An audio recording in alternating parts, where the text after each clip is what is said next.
Let's just try to do a little bit. Okay, let's do it. I'm ready. Lydia, thank you so much for being here with me today. Oh, it's my pleasure, Ratlet. I'm so excited. Sorry to interrupt. So, where are we? Well, we're at the Mattress Factory Monterey Annex building on the second floor, and this is my installation. It's called Do This While I Wait. Do what while we wait? That's just the title. It's Do This While We Wait. Do This While I Wait.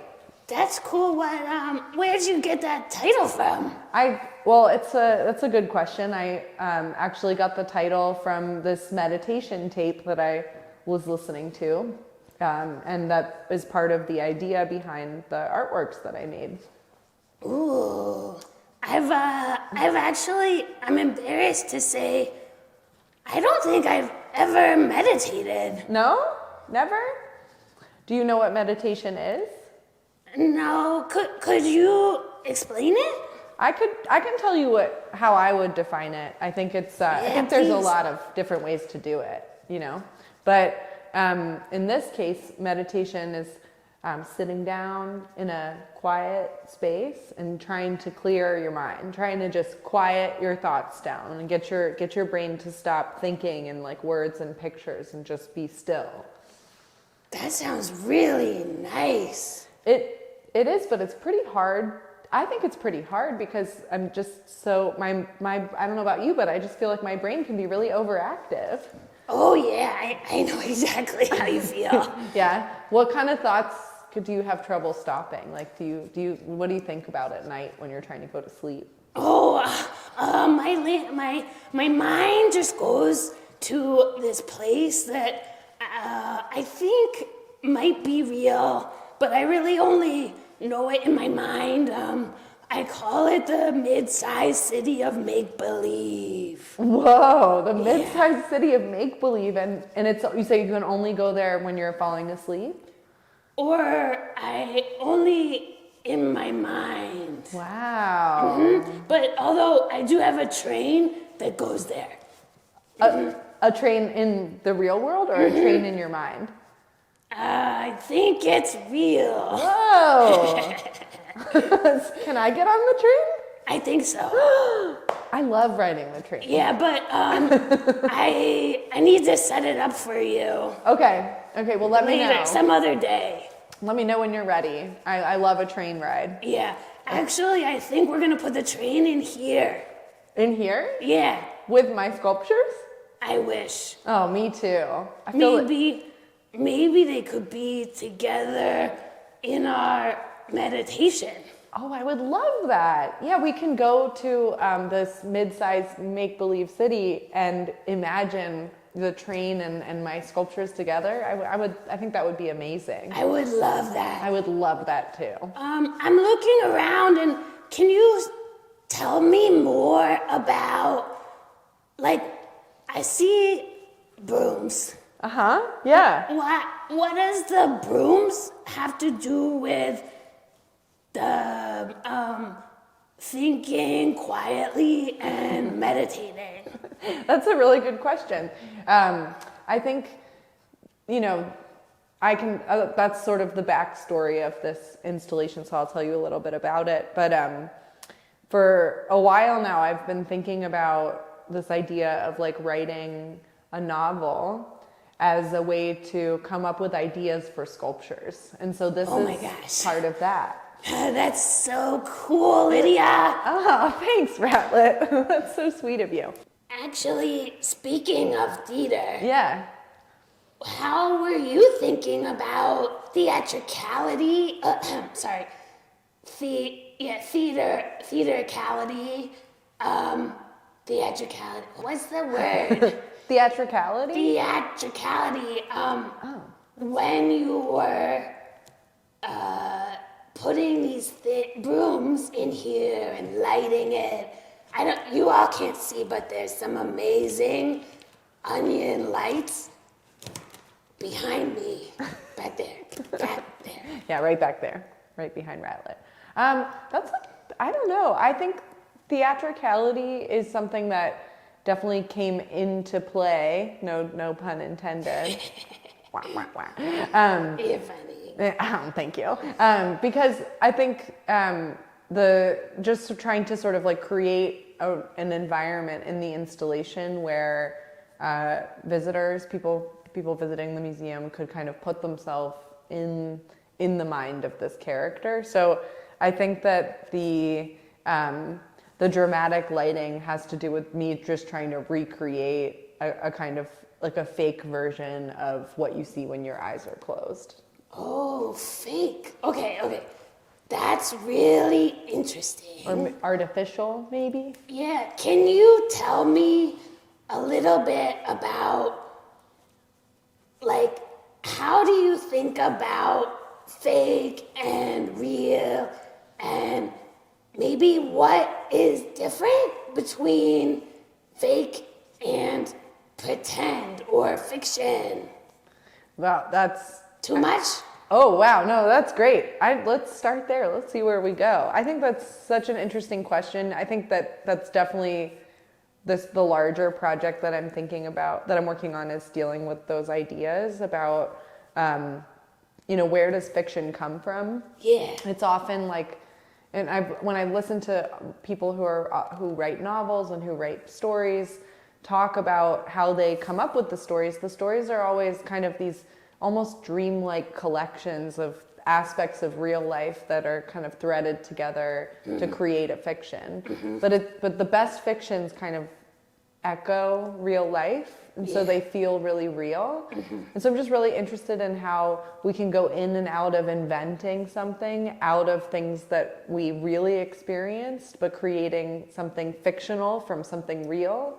But then I think this exhibition specifically with all these brooms, it's kind of thinking about making something that was invented in the mind into a real thing. So everything sits in between fiction and reality, right? It started as a fiction, but then when it becomes real, it has to exist in the world. And so it kind of like loses some of that idealisticness, that perfection that it has in your mind, right? Like the becoming real has all these problems.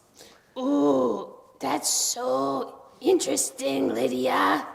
I think you're a puppet, right? Sometimes it makes me a little embarrassed, but yeah, I am a puppet. Yeah, so you're real in different ways, depending on what part of the day you're in. Yeah. I'm always here, but I'm not always here. Right. Yeah, you physically exist, but what makes it, what's the full ratlet? Like, are you ratlet when you're, when you're just sleeping, when you don't have anybody helping you? Or are you only ratlet when you're animated, when you're able to talk to people? Oh my gosh, I don't know, Lydia. I don't know. But sometimes I do pretend to be not me, like maybe sometimes when I'm sleeping, I like to pretend to be someone else. Yeah? Who, like who? I don't know. Wait, but I wanna go back to Okay. what you were saying about this moment when things go from being in the imagination in your mind to becoming real. Like, is every artist doing that, or just some? And then do people in other professions have to do that too?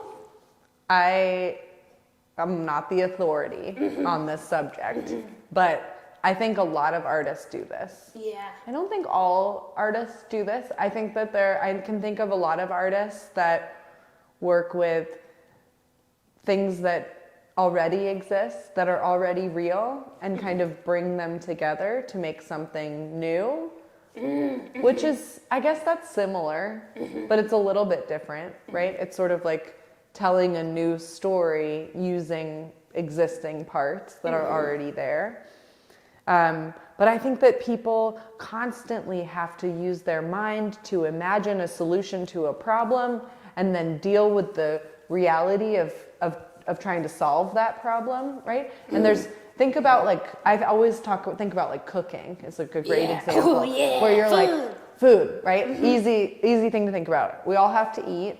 And sometimes when you're really hungry, you can think of the perfect thing that you want to eat.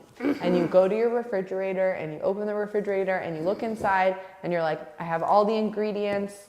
I have a recipe. I know how to do this. I'm going to do it. And tell me if I'm wrong, but the recipe rarely ever turns out exactly the same twice, right? Because something's always there, creating a little bit of a problem that you didn't expect that's going to change the outcome. And so I think this is a huge part of our daily life. A lot of what you're talking about is expectations. Definitely. And reality being a little different. Absolutely. But maybe that's fun sometimes, right? Like the element of surprise. Yeah, definitely. I agree with you. You know, I think there's something about like about this idea from like Greek history. I'm pretty sure that. Do you know who Plato was? Sometimes I play with Play-Doh. To make stuff. Yeah, Play-Doh. Well, okay, so Play-Doh is like a clay that we like to play with, but Play-Toe with a T, like your toes. Oh, my toes. He was a guy, and he wrote some stuff down. Okay. A long, long time ago. But he had this idea of the Platonic solids, so these objects that were named after him. Oh. A little fancy. Okay. But the idea was that these are the ideal forms that exist in our mind, and that on the ground, on Earth, in the real world, the forms are never perfect. They're always a little bit unique. They're always a little bit different, just like us. Okay, so like I imagine pizza. Yeah. And it's like a triangle. Yeah. But pizza isn't really always really a triangle. Yeah, sometimes it's square. Yeah, or just like a curvy. Curvy. I love curvy pizza. Yeah. Yeah, like a blob. Yeah. Like a pizza blob. Yeah. Yeah, I love There's that. like stuff coming off the triangle. Oh my gosh. Or, I mean, like, is a calzone a slice of pizza? Or is it a new thing? Is it a secret other thing? Folded. Yum. Are you hungry? Yeah, I think I am. Me too. Are you tired of talking to me? Never. But are you tired?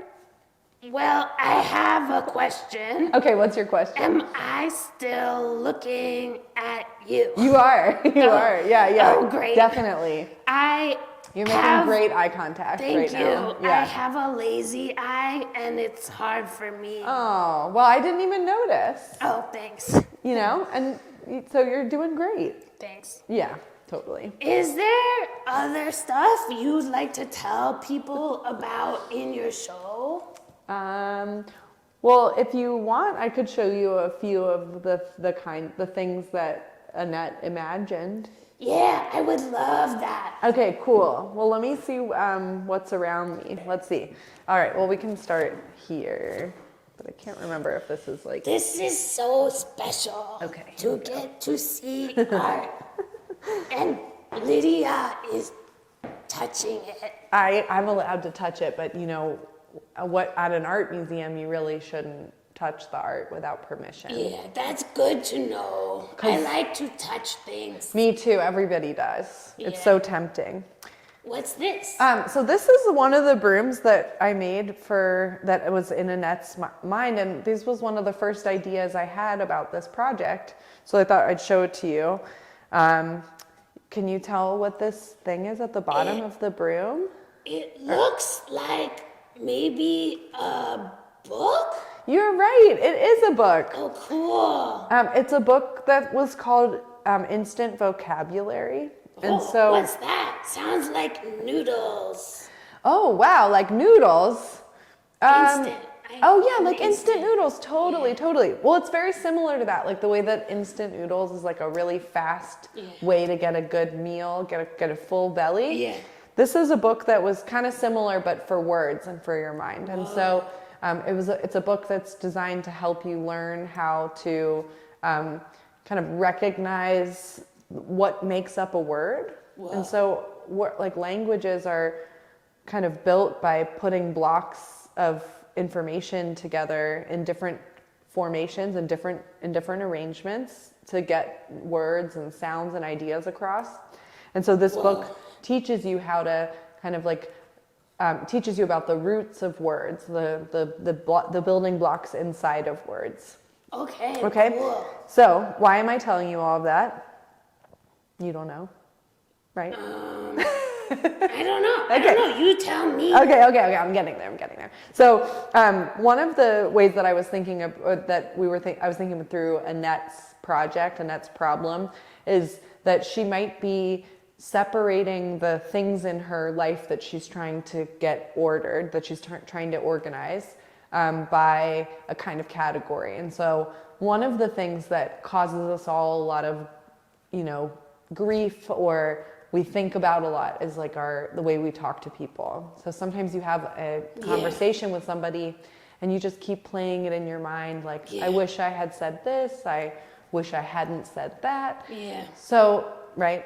And those are the kind of thoughts that can keep you up at night and also make you want to do a meditation to shut them off. So Annette starts to build these brooms using books that are made to help people with their communication, with their ability to speak, build out bigger vocabulary, speak more plainly, more clearly, so that people can understand her. So she makes a broom out of a book in order to help her mind deal with language, deal with the problems of language. Okay, so she's like sweeping with words. Sweeping, maybe she's like sweeping words with words. Okay. So, oh my gosh. Do you want to see one more? Yeah. Okay. I think this one would be fun to show you. Lydia is cool. Ratlet is cool. All right, can you see this one? Yeah. What's that? So I wanted to make a little hand broom. And this one is made out of all of the roots of houseplants that I killed. Oh my gosh. So it's a little bit of an embarrassing broom, showing that I'm not that good at taking care of my houseplants. It might not be your fault. It might not be. It could be like a climate issue, Some plants just don't want to live. That's true. So this is the way that we've memorialized all of them. But so in Annette's vision, she's kind of like bringing in elements of her life that are troubling to her. So the plants that she couldn't keep alive, the conversations that she didn't get going that well. They're over in the corner here. There's another broom made out of burnt carrots from like failed attempts to roast vegetables. Oh my gosh. So you see things kind of like come from her real life into her imagination, and then they come back out into the real world as these sort of like hybrid forms. They're a little bit taking things from real life, but they're reimagining them in this space. So I wanted to take a chance to look at some of Lydia's brooms up close, these objects that are in the show. They're so amazing. And Lydia, this one's made of what? Can you explain? Oh yeah, that one's made out of burnt carrots from the bottom of my oven. Oh my God! Wait, and a piece of wood. okay, why did you make this out of burnt carrots? Well, it's just another one of the kind of imaginary objects that Annette makes out of things that are sort of bothering her in her daily life, like over getting distracted during dinner and over roasting the carrots, and then trying to think about ways that this sort of like waste and excess from daily life can be used to make something new. But maybe this broom is something for like cleaning up bad time management. Do you have ideas about what it might mean? Well, I actually kind of like when things get a little burnt. Like it looks kind of tasty to me, but I know that's different for everybody. I love this part down here. Oh, thank you. Yeah. Thank you. But the wood is pretty too. Thank you. I had never really done any woodworking before this show, and so I tried to learn some stuff, but I didn't get that good at it, but I had a really good time trying to make things. Wow, I think you did really nice. Could I just really gently touch the wood? Very gently. Oh no, I won't. No, you can do it. It's okay. Oh, be careful not to step on the artwork. Oh my gosh, I'm so sorry. It's a little confusing because it is a rug. Oh yeah, okay. So can you tell me what that one's about? Yeah, so I wanted to make a series to go along with the brooms and mops of dustpans and buckets, because I thought we needed some, some things to kind of contain things inside of. And so I was making a little play on the idea of sweeping something under the rug. So it's a little bit cheeky. Oh yeah. So, wait, can you remind me what that means? It's sort of when you something happened, everyone knows it wasn't great, and instead of dealing with the problem or talking about it openly, you just sort of hide it away and no one talks about it and it never gets dealt with. It's not a wonderful it's not a wonderful way to deal with conflict. And what's this one with the noodles? Oh yeah, so that's a mop that's made out of ceramic spaghetti that actually comes from another chapter of this novel as sculpture project that I've been doing called Spaghetti Restaurant, where visitors to the gallery were invited to come and eat a plate of free spaghetti out of a spaghetti-shaped bowl that on top of a placemat that was a drawing of spaghetti. So they had to eat kind of like at a table where they were really alone, because all of the characters in the novel,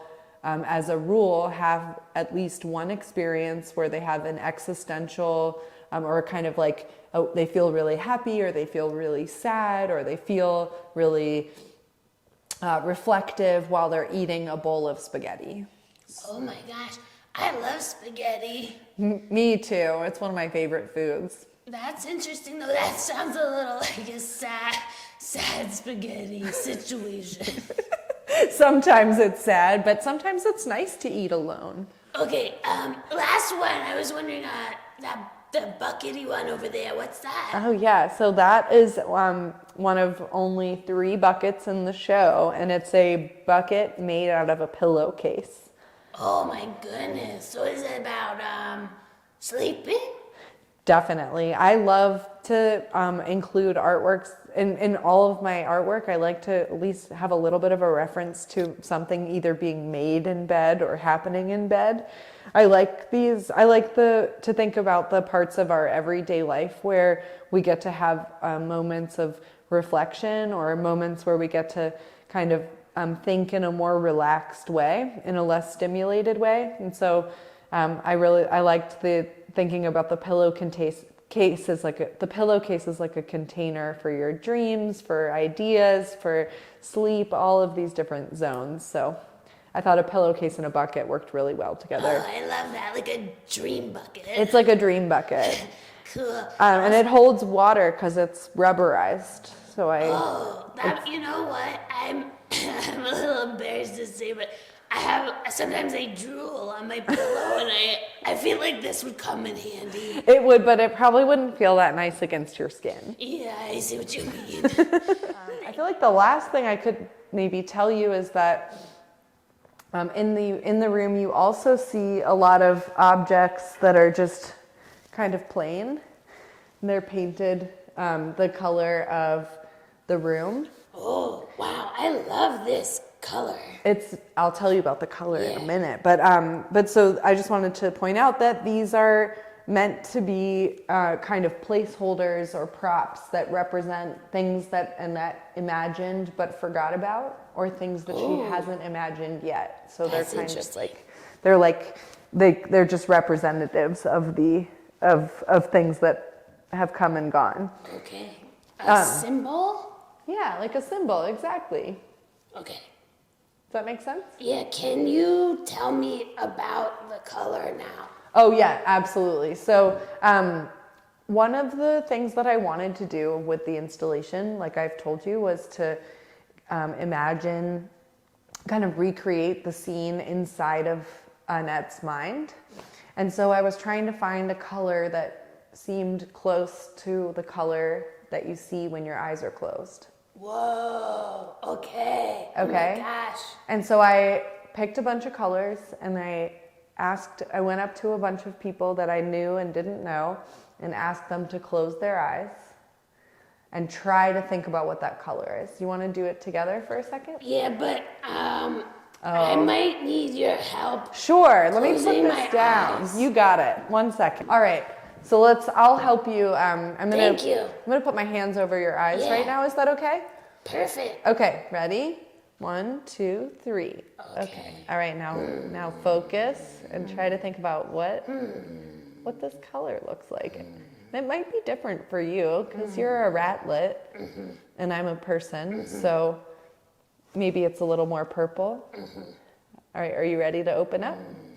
Okay. Oh, wow. Well, really bright after that. Actually, kind of similar. Kind of similar. Yeah, but I kind of saw rainbows too. Oh, wow, you did? You're so lucky. Yeah, well, there's some bright lights on our face right now. Ugh. Oh, that's true. You know? Yeah, kind of that blast of like a halo. I know what you mean. That's such an interesting way to pick a color.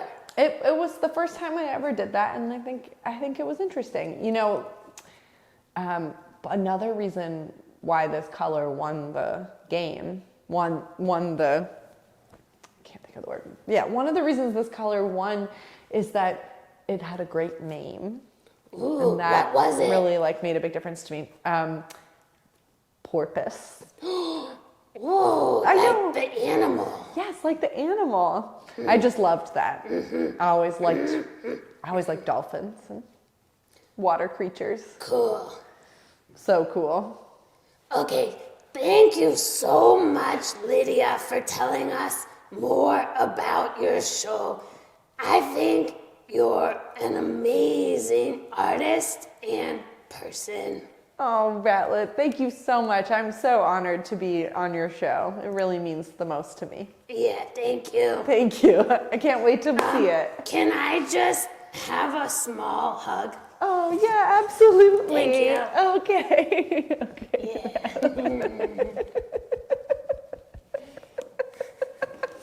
Okay. Bye, everybody. Bye.